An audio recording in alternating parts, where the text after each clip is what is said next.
Hello friends, आपका स्वागत है आपके अपने चैनल के ऊपर। और मैं आज आपके साथ जो बातें करूंगा वो कल से सबसे पहले शुरुआत करेंगे। जो कल हमने कहा था कि अब एक रिलीफ रैली हम एंटिसिपेट कर रहे हैं, और ये भी कहा था कि भाई रिलीफ रैली रुकेगी या नहीं रुकेगी, ये एक असमंजस जो है बना रहेगा। रिलीफ रैली आज रही 114 पॉइंट का निफ्टी में तेज़ी देखने के लिए मिली। बाजार आज अच्छे मजबूती के साथ खुले, नीचे गए, ऊपर खुलने के बाद नीचे गए, नीचे से फिर रिकवरी आई। और इसी तरीके से अगर हम बैंक निफ्टी में भी बात करें तो बैंक निफ्टी तो एक धुआंधार पारी आज खेलता हुआ नजर आया। और धुआंधार पारी हम ये कह सकते हैं कि 39,000 थोड़ा हम जैसे जो निवेशक हैं, ट्रेडर्स हैं, उनको भी एक बार संशय पैदा हो गया कि यार आज बाजार टूटेगा। और फिर देखिएगा पूरा चकमा दिया बाजार ने, और बाजार ने एक रिलीफ रैली पैदा कर ही दी।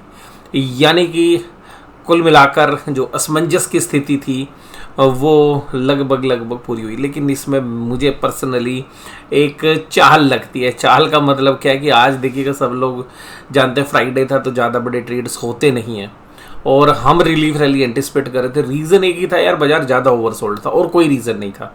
तो ऐसे केसेस में जब आप बेचने के लिए जाते हैं ना तो थोड़ा रिस्क रहता है। और हालांकि हम भी थोड़ा सा एग्रेसिव सेल कर रहे थे आज, और रीज़न बड़ा सिंपल था कि भाई चार्ट पैटर्न ये दिखा रहा था, सॉरी प्राइस एक्शन ये दिखा रहा था कि भाई चार्ट ख़राब हो सकता है।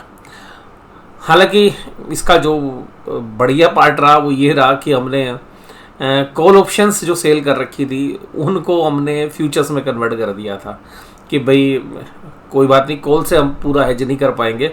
हालांकि कॉल हमारी भी इन द मनी कॉल थी, लेकिन फिर भी हमने उसको बिल्कुल फ्यूचर से हेज कर दिया जो हमारी पुट सेल हुई हैं। तो उसके बाद जब शाम हुई तो हमें लगा यार कॉल ही ज़्यादा बढ़िया रहती। लेकिन फिर बाद में जब समझ में आया कि यार ये क्या हुआ, कि ये एक रिलीफ रैली थी, तो हो सकता है 200 400 500 पॉइंट और चले, और नहीं तो स्टॉप लॉस निकाल लेंगे। पर मुझे लगता है कि 200 400 500 पॉइंट चलेगी भी तो कोई बात नहीं, हमारी इन द मनी पुट भी बिकी हुई है अभी तक। और हमें लगता है कि जो बाजार है वो जो रिलीफ रैली है ये आर्टिफिशियल तरीके से तैयार की गई थी। और एक न्यूज़ जो है आनी थी वो थी HDFC बैंक और HDFC लिमिटेड के मर्जर की। तो NCLT ने उसको अप्रूवल दिया है, बाद में भी शेयर होल्डर्स की मीटिंग होनी है। तो कुल मिलाकर इस खबर का असर जो है 3 बजे के बाद हुआ देखने के लिए, 2:30-3 बजे के बाद। और भाई साहब इसी में पूरा गेम हो गया। भाई HDFC बैंक चलेगा तो HDFC लिमिटेड भी चलेगा। निफ्टी की प्रॉब्लम सॉल्व। और इन दोनों का जो वेट है निफ्टी में, अगर इन दोनों का वेट मिला दें तो कुल मिलाकर ये सबसे बड़ा वेट बन जाता है अगर दोनों को मर्ज देखें तो।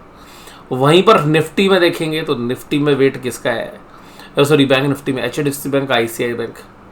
और HDFC बैंक जब चलेगा तो ICICI बैंक जो मोमेंटम लूज़ कर रहा था, SBI जो मोमेंटम लूज़ कर रहा था, तो उन्होंने भी कहा भाई अब हम नहीं गिरेंगे। तो मतलब वो जो वीकनेस थी बाकी बैंकों में वो भी नहीं रही। और HDFC बैंक सबसे ज़्यादा कमज़ोर था आज, मतलब जो हैवी वेट्स हैं। लेकिन इस न्यूज़ के बाद अचानक चला तो बाकी बैंकों ने भी गिरना छोड़ के थोड़ा सा अपने आप को संभाला या थोड़ा सा पॉजिटिव हो गए। तो उसकी वजह से ये आपको एक रिलीफ रैली मिली। तो देखिएगा ये डेली वाले एनालिसिस है। मेरा इन्वेस्टमेंट पे क्या व्यू है, किस तरीके का मुझे लगता है होरिजन है, ये बड़े लोगों की लड़ाई है। मैं सीधी सी बात बोलूँगा, बड़े लोगों की लड़ाई है, और लड़ाई अभी अपने मुकाम पे नहीं पहुँची है। और ये लोग जो लड़ाई करने वाले लोग ये बाद में गले मिल जाते हैं और फिर एक साथ बाजार को दूसरी डायरेक्शन में मूव कराते हैं। बट अभी मुझे लगता नहीं उस मुकाम पे पहुंच गए हैं। देखिएगा अभी आपको एक्सपायरी तक इंतज़ार करना पड़ेगा, हो सकता है अगला महीना भी जाए। और हमें अभी देखिएगा लॉन्ग टर्म व्यू है। मैं आपको ये नहीं कह रहा कि मैं आपको 2 दिन 10 दिन 15 दिन की कह रहा हूँ, बट मुझे लगता है कि बाजार में जो कंसोलिडेशन होगा उसके बाद ही बाजार तेजी में चलेंगे। तो अगर आपको किसी को ये डाउट है कि बाजार बीच में से ही बहुत तेजी से रनअप करने लग जाएंगे, नॉट पॉसिबल। लेकिन दूसरी बात ये कि जो इन्वेस्टर्स हैं वो क्या करें। तो इन्वेस्टर्स के लिए तो देखिएगा ये नहीं होता कि बिल्कुल बॉटम पकड़ लेंगे। तो इन्वेस्टर्स के लिए होती है वैल्यूएशंस, वो किस तरीके से पकड़ते हैं। तो ये चर्चा हो सकता है वीकेंड पे हम करें। तो इस बड़े लोगों की लड़ाई में देखिएगा ट्रेड अलग चीज़ है, लॉन्ग टर्म इन्वेस्टमेंट अलग चीज़ है, स्विंग ट्रेड अलग चीज़ है। तो बहुत सारी वैरायटी है इस शेयर बाजार में। तो इस वैरायटी के बीच में जो अभी हम जो एनालिसिस आपके साथ कर रहे हैं वो अभी हम नियर फ्यूचर का कर रहे हैं, यानी कि नेक्स्ट वीक का। तो अभी आपको पता है कि 2 दिन पहले ना बाजार में बिल्कुल ऐसा लग रहा था कि बाजार बिल्कुल तबाह हो जाएगा। तब हमने कहा था कि नीचे देखिएगा जो ट्रेडर्स हैं वो किस तरीके की पोजीशन रखें, और मैंने कहा था कि 38,500 38,600 से बाउंड आएगा, रिबाउंड करेगा बाजार, और बाजार ने किया भी।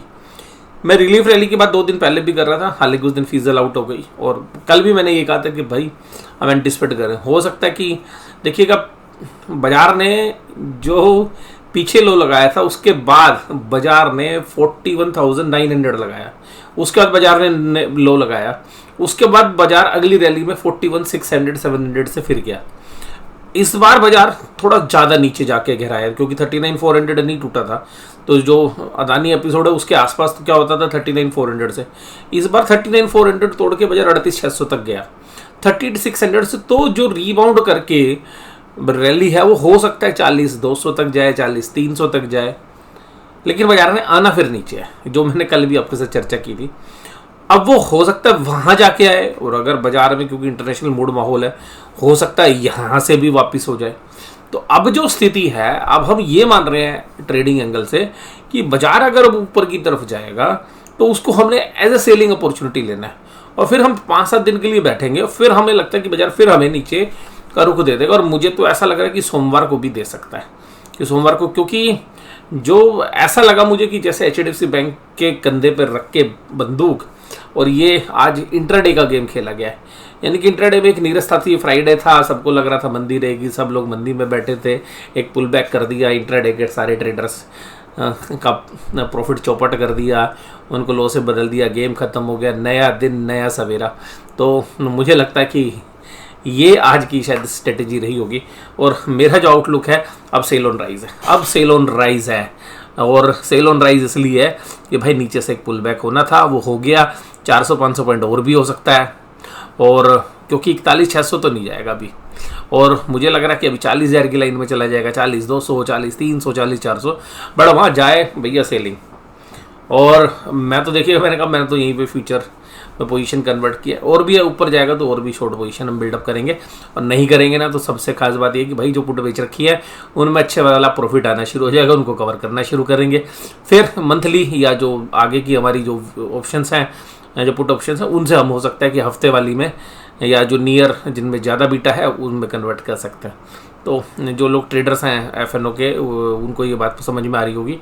तो कहने का मतलब ये है कि अगर बाजार ऊपर की तरफ भी जाएगा तो जो हमने पुट सेल कर रखी हैं, पुट सेल करने का मतलब होता है तेजी करना, पुट सेल करने का मतलब है तेजी करना। अगर बाजार ऊपर जाएगा तो जो हमने तेजी कर रखी है उन पुट को कवर कर लेंगे, यानी कि पुट को खरीद लेंगे। अगर वो पुट को खरीदने का मतलब फिर क्या होता है, मंदी करना।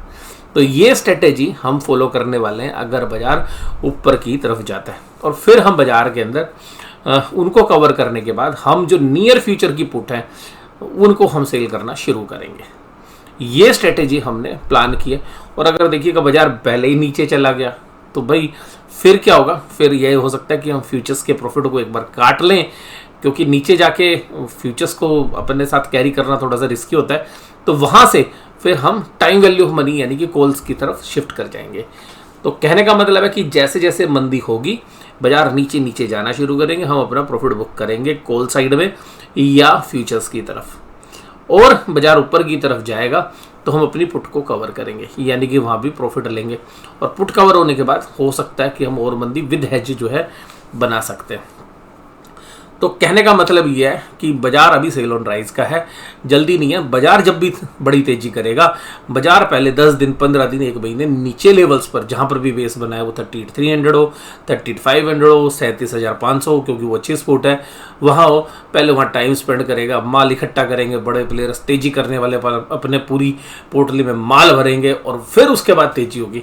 तो अगर हम ईयरली चार्ट पे भी देखें तो ये साल जो है हमें लगता है कि कम से कम जुलाई अगस्त तक बाजार ऐसा ही रहेगा, कभी तेजी कभी मंदी, और उसी हिसाब से हम प्ले करने की कोशिश कर रहे हैं। और अगर मैं आपके साथ बात करूं भाई, निफ्टी बैंक में दोनों कैंडल्स ग्रीन बनी है, और आप ये कह सकते हैं कि भाई जो आप ये कहें कि भाई जो भी पैटर्न्स हैं, मैं ये तो नहीं कहूँगा, हालांकि ये जो पैटर्न्स हैं ये हैमर वाला है, और ये जो वाला पैटर्न्स है ये लाइक ए हैंगिंग मैन है, और कुल पैटर्न्स हालांकि क्योंकि यहाँ पर एक अच्छी गिरावट के बाद ये दोनों पैटर्न्स पॉजिटिवली इंडिकेट कर रहे हैं, लेकिन इंटरनेशनल मूड माहौल कुछ और कर रहा है। हो सकता है थोड़ा सा पुल बैक करे फिर नीचे आ जाए, आना तो नीचे ही है जहाँ तक अभी फंडामेंटली टेक्निकली हम देखने की कोशिश कर रहे हैं। इसी तरीके से लेकिन निफ्टी में देखिएगा क्या हुआ। निफ्टी में दोनों कैंडल बनी है, सिमिलर टाइप की कैंडल्स हैं जो बैंक निफ्टी में, बट ये रेड है। ये इंडिकेट कर रहा है कि भाई निफ्टी ने कमाल नहीं किया, निफ्टी के लिए कमाल किया बैंक निफ्टी ने, कि बैंक निफ्टी शेयर्स ने ग्रीन सिग्नल दिए यानी कि तेजी दिखाई, जिसके दम पर निफ्टी अपने आप को मेंटेन कर पाया। और आज तेजी थी HDFC bank, IC bank, HDFC limited, Infosys और नेस्ले जैसे शेयर्स में। कमजोरी ITC, Eicher motors, Maruti Suzuki, Asian paint जैसे शेयर्स में रही। और रिलायंस ने सबका दिल दुखा रखा है, ये बात आप सब जानते हैं। तो रिलायंस अभी जिस तरीके से जिन लोगों के हाथों में है, शायद अभी रिलायंस का उठ पाना थोड़ा सा मुश्किल लगता है। हालांकि एक टेक्निकल बाउंस जो है हम एंटिसिपेट कर रहे हैं, क्योंकि बाजार ज़्यादा गिरेगा तो रिलायंस ही सहारा देगा। और आज अगर मैं भी बात करूं तो यूएस के बाजारों में जो कमजोरी आ रही है वो दोबारा से रिन्यूड इंटरेस्ट जाग गया है बियर्स का, यानी कि जो बेरिंग वाली पोजीशंस हैं वो लोग अब दोबारा से एक्टिव हो गए। और आज यूएस के मेजर जो बैंक्स एंड फाइनेंशियल्स हैं वहाँ पर सेलिंग है, चाहे वो ट्रैवलर्स इनकॉर्पोरेटेड है, चाहे वो गोल्डमैन सैक है, चाहे जेपी मॉर्गन है। तो इस तरीके के जो शेयर्स हैं वहाँ पर एक अच्छी भयंकर वाली सेलिंग है। अभी तक तो जेपी मॉर्गन चैस ही जो है सबसे लूजिंग था, उसके बाद थोड़ी देर पहले जब हमने रिकॉर्डिंग स्टार्ट की तो ट्रैवलर्स आ गया, गोल्डमैन सैक और जो बाकी फाइनेंशियल्स है वो भी कमजोरी के साथ ही जो है डाउ जोन्स के अंदर काम कर रहे हैं। और एक सीवियर टाइप की वॉल्यूम बेस्ड सेलिंग जो है फाइनेंशियल्स में हो रही है, जिसकी बदौलत हमें ये लगता है कि हमारे भी बैंकों के लिए जो सेंटिमेंटल है रहा आसान नहीं है। और इंटरनेशनली जो फाइनेंशियल्स की हालत है वो ख़राब तो है, आप लोग जानते हैं। और अगर उनको आप पोषण कर भी दोगे, आप उनको बेल आउट भी कर दोगे, कहने का मतलब है कि भाई अगर कोई सीवियर रूप से बीमार है, आप उसको ग्लूकोज पिला सकते हो, उसको ब्लड चढ़ा सकते हो, उसका डायलिसिस कर सकते हो, आप उसको ट्रीटमेंट दे सकते हो। इसका मतलब है ये ठीक है कि उसको आप ठीक कर सकते हो। यानी कि वर्ल्ड के अंदर जो सेंट्रल बैंक्स हैं वो यही कोशिश कर रहे हैं कि यार ये जो भी बैंक जो है, चाहे क्रेडिट स्विस है या एसवीबी है, जहाँ पर भी ऐसी हालत है भाई इनको ठीक तरीके से बेल आउट कर दिया जाए। या तो उनके प्रमोटर्स बेल आउट मांग रहे हैं सेंट्रल बैंक से या सेंट्रल गवर्नमेंट से, या गवर्नमेंट को ही लग रहा है कि यार भाई एक बर्बाद हो गए तो इकोनॉमी को चैलेंज आ जाएगा, तो आप उनको बेल आउट दे रहे हो, इलाज तो कर रहे हो। लेकिन ये ध्यान रखना भाई, इलाज करने के बाद व्यक्ति महीने 2 महीने आराम करता है, उसके बाद ही उसमें तेजी आती है अगर वो ठीक भी हो जाए, और वो पुरानी वाली स्ट्रेंथ नहीं लौटती है ट्रीटमेंट के बाद। तो ये बात ध्यान रखिएगा कि जो सेंटीमेंट खराब हो रहा है, आप इसको लिए ये तो देखेंगे कि चलो बेल आउट हो गया, 1 दिन 2 दिन के लिए आपको ठीक ठाक लगना शुरू हो जाएगा, लेकिन फाइनेंशियल्स जो है वो सब बहुत बड़े कर्जे में दबे हुए हैं। जो मनी मेकिंग हुई है या मनी क्रिएशन हुई है वो देखिएगा चैलेंज है। अगर मनी सप्लाई बढ़ाओगे इन्फ्लेशन फिर बेकाबू हो जाएगी, अगर आप रेट ऑफ इंटरेस्ट बढ़ाओगे तो आपके फाइनेंशियल ध्वस्त हो जाएंगे। तो एक बहुत बड़ी विडंबना है सेंट्रल जो एजेंसीज हैं जो फाइनेंशियल्स को संभालती है या मॉनेटरी पॉलिसीज को संभालती हैं, स्पेशली हम कहें सेंट्रल बैंक्स की, तो एक बड़ी विडंबना के बीच में है भाई। इनको बेल आउट कर रहे हैं, लिक्विडिटी डाल रहे हैं, फिर वही बीमारी भाई इन्फ्लेशन कैसे कंट्रोल करोगे। दूसरी बात है नहीं डालेंगे ये ध्वस्त हो जाएंगे भाई, पूरा फाइनेंशियल स्ट्रक्चर सिस्टमेटिकली भाई सब कोलैप्स कर जाएगा, तो उसको भी बचाना जरूरी है। तो ऐसी स्थिति में आप बताइए क्या परिस्थिति होनी चाहिए। तो हम फाइनेंशियल्स पर ये मानते हैं कि अभी सेल ऑन राइज रहने वाला है। इंडिया के परिप्रेक्ष्य में देखें तो मुझे याद आती है 2018 का साल, 2011-12 का साल, जहां पर कि स्मॉल कैप मिड कैप के शेयर्स में कोई भी तेजी नहीं आ रही थी, फंडामेंटली वीक हो रहे थे, रोज शेयर्स टूटते थे। लेकिन उसके बाद जो तेजी हुई, चाहे आप 2018-19 में कंसोलिडेशन के बाद 2021 की तेजी या 2020 के सेकंड पार्ट की तेजी देखें, 2012-13 और 10-11-12 और 13 का आधा साल, वहाँ तक का 3.5 साल का अगर बियर मार्केट देखकर उसके बाद जो कंसोलिडेशन होकर बाजार चला वो भी बड़ा जानदार था। और बड़े प्लेयर्स यही करते हैं। मैं कहता हूँ बड़े लोग भाई क्या है, पहले आपको तेजी की ट्रेनें बैठाते हैं, फिर नीचे उतारते हैं, और आप हर स्टेज पे बाय करते हो और फिर वो इतना दबा देते हैं और वो जो पैनिक होता है उसमें आप शेयर बेच के निकल जाते हैं। और वही समय होता है भाई जो बियर मार्केट में शेयर अपने बचा के रख गया, जो शेयर खरीद गया, जो बढ़िया क्वालिटी के शेयर ले गया भाई, उसके बाद जो रनअप आता है ना, वही शेयर 2 गुना 3 गुना 4 गुना होते हैं। अब बात यह है कि आपने कबाड़ा इकट्ठा कर रखा है या जो अर्निंग जनरेट करने वाली कंपनी है, जो डिविडेंड पे आउट है जिनका अच्छा, उन कंपनीज को आपने होल्ड किया हुआ है। तो कुल मिलाकर बड़े लोगों की लड़ाई में अभी भी मैंने आपके सामने एक पिक्चर रखने की कोशिश की है अपने एनालिसिस के पीछे कि भाई क्या रीज़न है। इसके बाद अगर हम बात करें आपके साथ कि भाई आज एसएल टेक चला, हिंडाल्को, यूपी और अल्ट्राटेक जैसी कंपनी चली, Eicher motor, ITC, NTPC, Maruti Suzuki और एशियन पेंट्स आज फिर कमज़ोर होता हुआ एशियन पेंट नजर आया। निफ्टी बैंक 39598 पर क्लोज हुआ। हम ये देख रहे हैं कि सब बहुत लोग खुश हो गए होंगे कि यार 39,400 के ऊपर क्लोज दे दिया, बहुत बढ़िया क्लोज आ गया, अब तो ब्रेकआउट आएगा भाई। अगर नीचे देते ना सब मंदी लेके जाते हैं। तो बड़े प्लेयर्स ने पहले क्या किया भाई, जो कमज़ोर हाथ थे जिन्होंने मंदी बना रखी थी भाई, उनको तो पहले बाजार से बाहर किया। क्योंकि शाम को जब घबराहट हुई होगी लास्ट के आधे घंटे में, जो भाई रिलीफ रैली ने भयंकर, या मैं कहता हूँ कि एक ऐसा रूप ले लिया जिसको देख के डर लगने लगा, तो भाई सब लोगों ने अपने सौदे काट लिए। भाई हमने तो उसी टाइम पे जब बन रही थी ना तेजी, मैंने कहा भाई हटाओ कॉल्स को, बेचो फ्यूचर्स को, और मंदी ही तो खेलनी है भाई। हमने डर नहीं लगा वहाँ पे और हमने कहा भाई ये सही समय, 300-400 पॉइंट एक्स्ट्रा भी मिल रहे हैं और फ्यूचर भी कुछ गड़बड़ करेगा तो भाई मैनेज करेंगे, इसी तरीके से निकाल लेंगे, पोजीशन काट लेंगे। बस यही ध्यान रखना है कि बाज़ार में एक्टिव रहना बहुत ज़रूरी है। और अगर बाज़ार आपके अगेंस्ट जा रहा है तो आप अपने रिस्क को मैनेज करना जानते हैं ना स्टॉक मार्केट में, बस यही गेम है। मैं जो ऑप्शन सेलिंग करते हैं ना, मैं उनको एक ही बात बोलता हूँ कि भाई देख, ऑप्शंस की ना समझ होनी चाहिए किस ऑप्शन का क्या बिहेवियर है, जब ऑप्शन में सौदा लिया है तो उसका क्या मतलब है। दूसरी बात ये कि अगर ये ऑप्शंस आपकी गलत पड़ जाए तो आप किसी दूसरी ऑप्शन से उसको हेज कर सकते हो, ठीक है।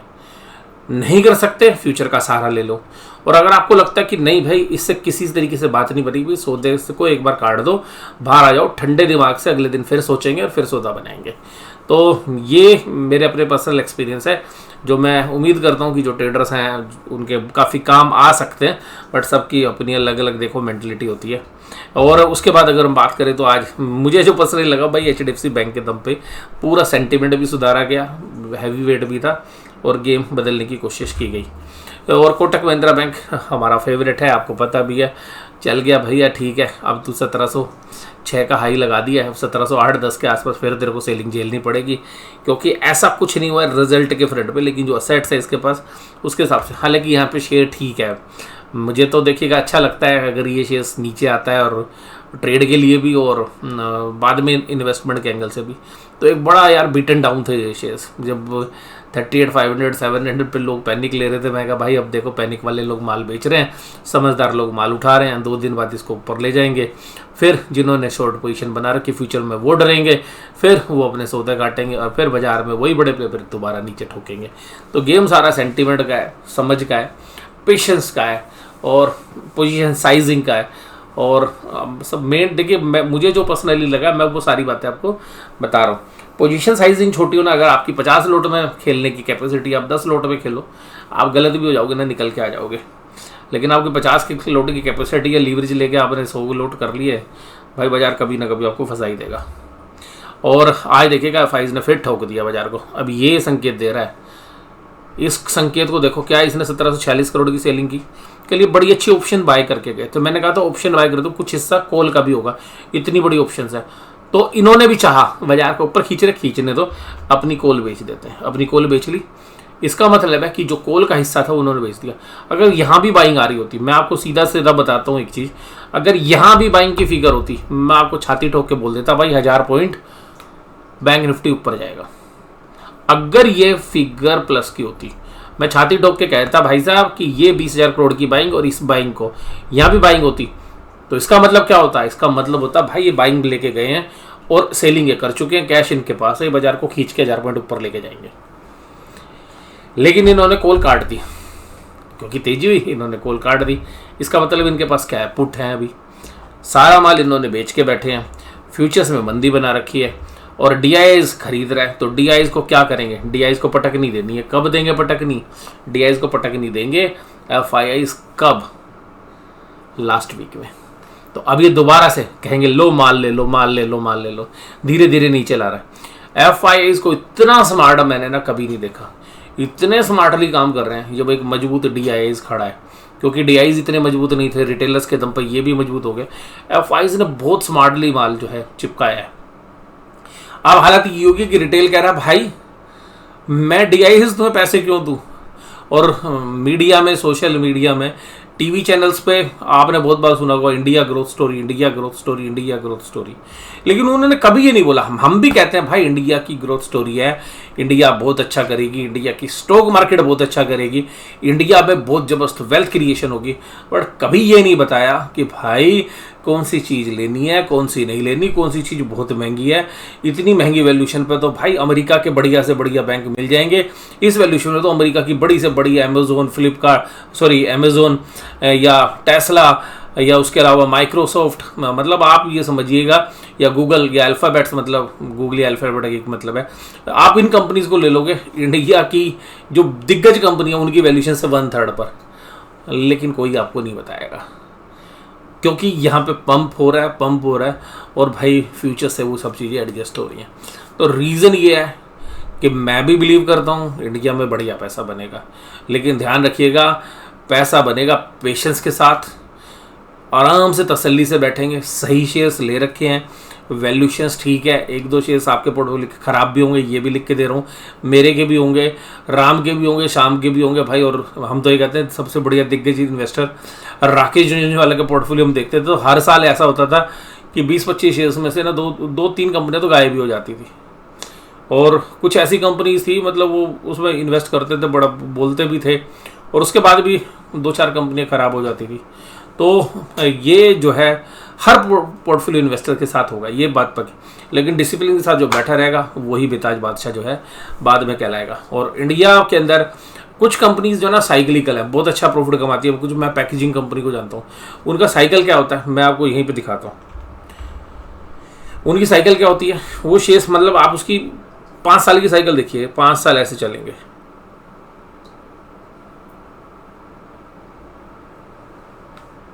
राइट, कमा भी रहे हैं, डिविडेंड भी दे रहे हैं, सब कुछ है। लेकिन जब यहाँ होता है ना तो इतना ज़्यादा ऑप्टिमिज्म होता है, आदमी ना उसको निकल ही नहीं पाता उससे, और उसकी अर्निंग बहुत अच्छी आती है, फिर धीरे धीरे करके वो नीचे होता है। तो कुछ लोग यहाँ से पकड़ना एवरेज करते हैं, एवरेज करते हैं, एवरेज करते हैं, और वो एवरेज करते करते थक जाते हो गए, यार ये तो बिल्कुल बेकार शेयर। और जब यहाँ नीचे आ जाएगा ना, वो कहेंगे कुछ नहीं अब इसको बेच देता हूँ, थोड़े दिन बाद फिर लूँगा और नीचे मिलेगा, और उसके बाद फिर शेयर शूटअप करके फिर सेम साइकिल में आ जाता है। तो रीज़न ये है कि आपने अगर कोई शेयर खरीद लिया, निकल गए ना, दोबारा एंट्री नहीं मिलेगी। आप ये सोचोगे कि मैं इसको दोबारा ले लूँगा, एंट्री नहीं मिलती है बाज़ार में।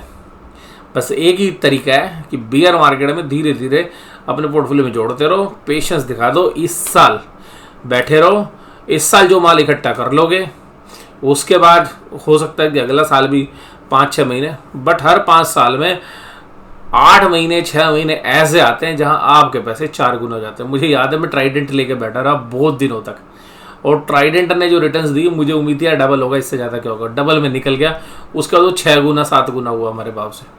तो बात ही है। और अब देखिएगा जिन रेट पे हमने सेल किया तो उन्हीं रेट पे दोबारा भी आ गया। तो सिंपल सी बात ये है कि ये बाजार है और आपकी उम्मीदों से ज़्यादा भी जाएगा, पीछे भी जाएगा। तो कुल मिलाकर बाज़ारों में इस समय अच्छे शेयर्स पोर्टफोलियो में रख लो, और ये चिंता मत करो यार ये 10% टूट गया, 5% टूट गया, 20% टूट गया। आपने अच्छा शेयर ले रखा है, डाइवर्सिफाई कर लो, कॉन्फिडेंस साथ बैठे रहो। डिविडेंड तो कंपनियां दे ही रही हैं, और डिविडेंड पेइंग कंपनी है, वैल्यूशंस महंगी नहीं हो, ये इस बाजार में वही शेयर्स दोबारा से बहुत तेजी करते हैं। तो पैकेजिंग कंपनी मैंने बताया आपको, इसी तरीके से कुछ पेट्रोकेमिकल कंपनी, उनके सेम चार्ट होते हैं। मैं एक शेयर का नाम बताता हूँ, मनाली पेट्रो।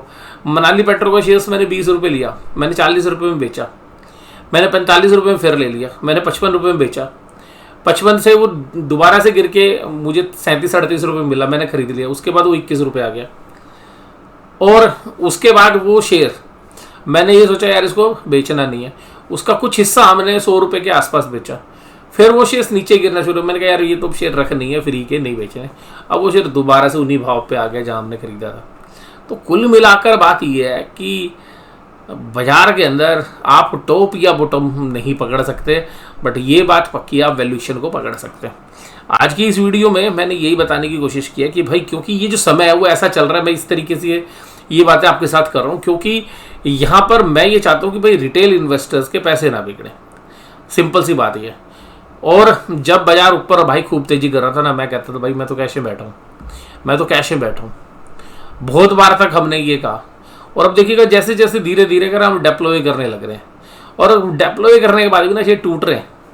पर मुझे पुराने एक्सपीरियंस से पता है कि कोई बात नहीं, हम सारा पैसा तो एक साथ डाल नहीं रहे, पर ये जो गिरते बाजार में हम पैसा डाल रहे हैं, यानी कि जब बाजार बियर है ना, हमें 6 महीने 8 महीने साल भर परेशान कर देगा, लेकिन 3 साल में परेशान नहीं करेगा। जब 3 साल पूरे होंगे ना, आपके रिटर्न्स बहुत बढ़िया बनेंगे। ऑप्शन चेन के डेटा में भी एक चीज साफ है, मैं जो आपको बताने जा रहा हूं वो ये है, ऑप्शन चेन के डेटा में आज बाजार चला 17,000 की कॉल में अनवाइंडिंग हुई, लेकिन भाई साहब उससे जबरदस्त कॉल राइटिंग ऊपर के लेवल पर हो गई, और कॉल अनवाइंडिंग भी उतनी जबरदस्त नहीं थी जिस तरीके से रैली चली। तो ये बता रहा है कि कॉल राइटर अभी भी निश्चिंत है, बाजार को हम नीचे धकेल देंगे। और बैंक निफ्टी में अभी ऑप्शन चेन में ज़्यादा कुछ है नहीं।